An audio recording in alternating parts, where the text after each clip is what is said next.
Hi everyone and welcome to another cook and chat video where I cook something up while having the occasional existential crisis. And today I'm making this super cute Matcha Deco roll cake which I made by tracing flowers over a printed pattern template while talking about the influencer marketing platform Tribe.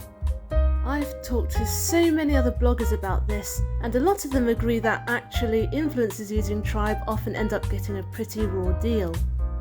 But although there are plenty of background grumblings, no one seems to be willing to speak up about it loudly and publicly, because nobody wants to potentially do themselves out of paid gigs, which I understand. Some people hope to make a living out of influencer marketing and I won't mess with that. I, however, couldn't care less whether I make it in the industry or not, and having been both on the brand side and on an influencer's side at various points in my life, I don't feel bound to blindly support one or the other in all their entireties anyway. So please sit down and let me serve you today's freshly brewed tea. So what is Tribe? It's a platform where brands post creative briefs for products or services that they want promoted by influencers, and where influencers then submit prospective content along with the price for them. The brand can then accept the offer and pay the influencer to make it go live on their platform for all their followers to see, or they can turn it down. Sounds efficient, right? Well, when you first look at it, yes, but when you look at it more closely at what it involves, no. Big no. Let me preface this by saying that Tribe isn't a scam or anything like that. Many decent brands and decent influencers do use it. I've used it myself, and the people who work at Tribe seem to be genuinely lovely from my rare dealings with them whenever I had a technical glitch while using the platform. But the system itself sucks and makes it easy for brands to exploit honest bloggers. Here's why. Number 1, you have to pay for the product you're shooting. Tribe touts this as a good thing because, in their words, it's authentic. In their eyes, influencers should only promote brands they actually like, and on that I completely 100% agree. But actually, what's stopping any influencer from buying any old thing they're not actually interested in the hopes of being paid for a gig? Absolutely nothing, and many do. Not only that, but brands often don't actually care either. Do you know how many invites to non-food campaigns I've been invited to by non-food brands on the platform? Here I am cooking and creating recipes and talking about ingredients, but a perfume brand or a leggings brand or a children's toys brand would like me to promote their products on my page in their style. They don't give a toss whether or not I'm a pre-existing loyal customer who'd readily recommend them to my followers. They just want to get in front of my followers and make it look as though that's the case. And just because you've bought something with your own money to post about it on Instagram, that doesn't mean you actually like it or believe in it. Influencers do this kind of crap for clout and or money all the time. It's nothing new, and it's nothing to do with authenticity. Also, think of it from a freelancer point of view. Would you shoot product photography for a client if the client made you buy the product up front first? No, of course you wouldn't. And you especially wouldn't if you weren't even guaranteed to get paid for your work, which brings me to my next point. As for the brands that do care about authenticity, and of which there are many, thankfully, Tribe's system removes the element of the brand and the influencer having a good chat together and building a relationship. All the brand is getting is a content and influencer pick and mix, without either having to have a good conversation with the other, making for a pretty cold and sterile transaction.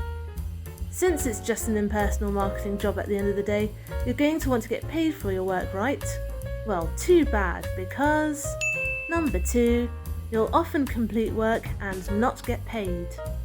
So I've already told you that the idea behind Tribe is you submit your finished content to a brand's campaign, then wait to see if they choose you. If they choose you, you post your content and then you get paid.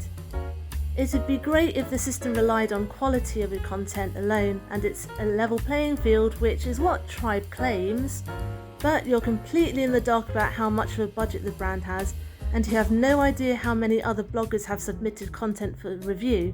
A brand could have enough budget for roughly 20 influencer adverts, but have their pick of 200 submissions of completed polished work they haven't had to pay for up front.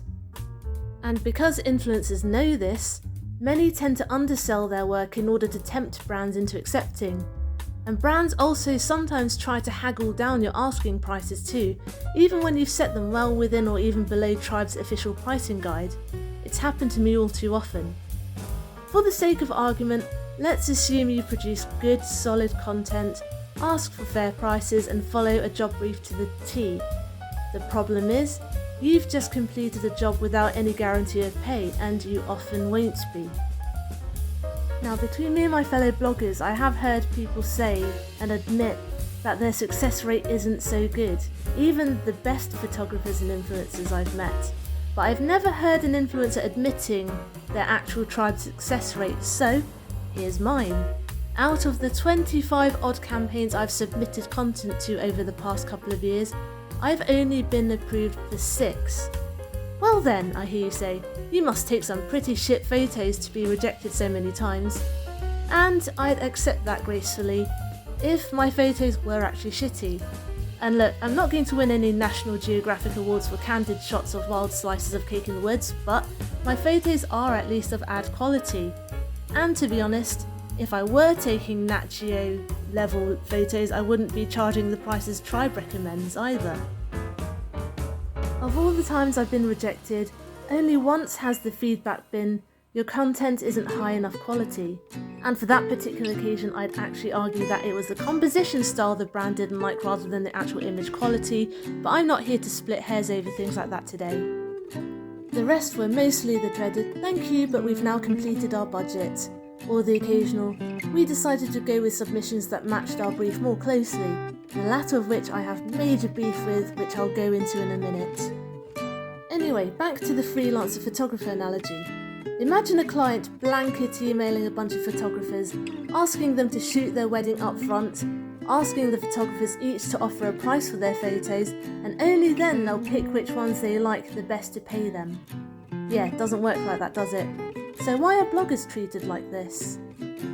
One excuse made is that it's a fair, transparent way for brands to see your work. I call BS on that. Bloggers have an entire, real portfolio already up online to look at. Instagram, YouTube, TikTok, whatever platform you like. All a brand has to do is look. Again, you wouldn't ask a photographer to take photos for you up front so you can see how it looks. You'd look at their portfolio first to see what they can do and if it aligns with what you're looking for. Asking for a bunch of creatives to complete a project without having to choose which ones you're committing to first is like asking to have your cake and eat it too. Not cool. And if you think quality matters the most, on one campaign that I literally spent about £10 on the product plus ingredients and props, and then 2 hours to get a shot I was really proud of, but then got a thank you but we've now completed our budget message, I see a fellow blogger post a blurry, clumsily composed shot of the same product having been chosen by the same brand on Tribe for the same campaign. Why? Beats me. Us two bloggers were at similar levels follower engagement wise. The only detail I couldn't see, of course, was price, so I can only assume this blogger charged less for her shot. Which is why I believe that number 3, if you do get paid, it's often not a fair price. Tribe gives influencers a fixed recommended price range based on your follower count and amount and type of content that you submit. Seems fair enough at first, but it doesn't take into account other skills. For example, I'm a professional copywriter, I'm mindful of things like character cut-offs, I create carefully crafted captions, and I have a certain degree of learned skills when it comes to photography and recipe development and so on. On Tribe, the most prominent thing a brand will notice about you is your follower count and how much you're charging for that picture you submitted. Quality and supporting skills come at a very low second. Also, I mentioned before that brands haggle. Even if you're a seasoned, senior freelancer and ends up lowering your fees to suit Tribe's recommended ranges, you'll still get brands messaging you saying, hey, we absolutely love your submission you took, but it's a bit out of our budget. We can offer you £30 for it if you like. I got asked this for a carousel post I produced, including a still shot and a video while I was at just over 10,000 followers. And there was this one time I was offered £10 for a still shot. Yes, a tenner. The product itself for that one cost me £5. Factor in my props, equipment wear and tear, electricity used for lighting and cooking, and a few hours of shooting, editing and writing, and I'd basically be paying them to give them my shot, not to mention access to my audience. It's downright diabolical. And yet, so many influencers fall for it, because they're flattered someone wants to pay them a few bob for their hard work. At first, I excused it by saying, "Oh well, I only submit content for stuff I genuinely buy for myself on an everyday basis."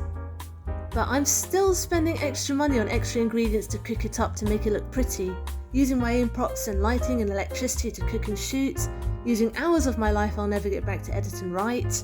So it's a pretty poor excuse, wouldn't you say?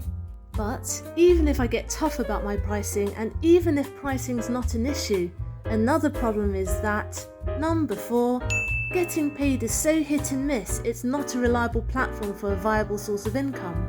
Tribe says that ideally a brand will get back to you within 7 days of your submission telling you yay or nay. Only one single brand, has got back to me in that time. It was one of my few approvals too. The rest can literally take months to either approve or reject, and I'm not even exaggerating, months. The worst one was when I submitted several shot combos to give the brand a range of pricing to choose from.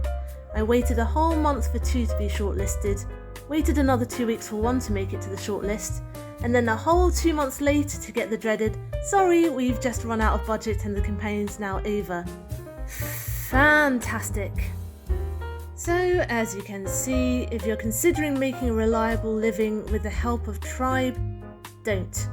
Now on to my final point, which is by far the one that ticks me off the most. Number 5, brands change the brief after the fact. As advertising legend David Ogilvy said, "Give me the freedom of a tight brief." For those of you not familiar with the term, a creative brief, or just brief for short, brief for short, is basically a written summary of what a client wants you to promote. Think less, "I need a photo of a bottle of beer." More, "I want a photo that showcases how good this beer is when it's enjoyed as snacks, the golden colour of the beer, and the label with the brand name clearly in shot." It's not about a client telling you exactly what to create, it's more about them telling you what they want your creation to tell their potential customers, what they want your creation to make them feel so they'll choose to buy the product. The worst thing is when a client, in this case a brand on Tribe, gives you a brief, you carry out your work by closely following the brief, and then once everything's finished, they change the brief. Or they give a really wishy-washy brief, you do your best with the information you have, and then they turn around and go, it wasn't really what we were hoping for. And then they either want you to change your work for free, or they claim that you didn't work to their requirements. I have a few personal examples of this happening to me on Tribe. Here are 3. The first one was when a very big, popular grocery chain with a healthy lifestyle focus that's now owned by the biggest, most evil online tech company in the world, yes, that's one, wanted a recipe shot featuring fresh fruit and veg with a certain caption about trying their own brand fruit and veg. One of the bullet points in the brief clearly stated, "Brand labels not required for the picture." So, I whipped something up, sent in my shots and waited, and they got back to me. But this is what they wrote to me. "Hey Natasha, we really like the copy you have used for the post. However, we'd like to see some branding in the image. I will reject this post for now, but please resubmit if you have something suitable. We would also need to look at the budget for this post. £80 would be better for us. Thanks." Fantastic. So, not only did they ask me for different shots with the branding in it when the brief specifically stated that it wasn't needed, and when it was too late because I'd already disposed of the packaging, but they also hit me with a label on top of that too. I replied to them explaining about the brief. They never got back to me to that, but I did notice that they reposted the job, now with the bullet point right at the top stating, "Brand labels are required in shot." I didn't try again. In another case, a yogurt brand wanted, in their exact words, "anything but smoothie bowls, and we'd love a recipe that reflects the country." I did exactly that, having visited the country a couple of times myself and knowing the cuisine well enough to come up with a nice homage recipe.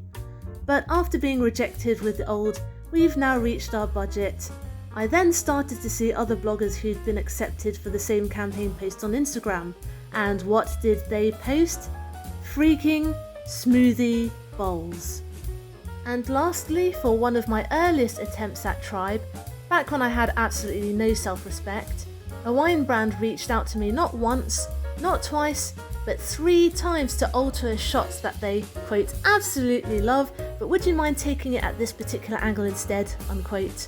And, like a freaking idiot, I actually did it every time because I still had the bottle. That was a hard-earned gig, right? Wrong, because after all that, they rejected me with the message, sorry, we've just spent our budget and this particular campaign is now complete. And you know what? After all that, it's not even great for brands either. Listen brands, you're paying a middleman big bucks to hook you up with affordable influencer marketing.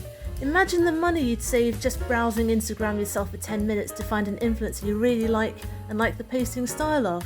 Their rates may be a little higher going to them directly, but you'll still have saved potentially thousands without paying a third party to reach them. And you never know, you might hit it off with that influencer and have a reliable go-to freelancer to hire whenever you need some content done. And as for you fellow bloggers and influencers, those of you who know you're genuinely putting in the work and creating good solid content, stop underselling yourselves and stop the cycle of undercutting each other and devaluing your skill set more and more. It might feel good to score that job because you offered to sell your service for 30 quid less than the standard recommended price, but you're going to feel pretty shitty when you start having to do it all the time, and then when you have to go even lower and lower because everyone else is doing the same thing. Think like a freelancer. Charge for your skills, experience and time, not just for the numbers on your profile. And yes, it's important to brands that you have a decent following, but you didn't get that following by posting crap content. Take pride in what you do, and when a brand comes to you and asks for content, make sure you charge accordingly. Thanks for watching and or listening. I hope you enjoyed today's video and found something in it useful, and I hope you'll join me next Wednesday for my next one. Remember, you can find the full recipe for this rolled cake on my blog tashcakes.com and find me on Instagram as tashcakestastes. Subscribe and hit the notification bell if you'd like to see more. Comment down below if you'd like me to talk about anything in particular, and I'll see you guys later. Stay safe, be nice, and have a good week.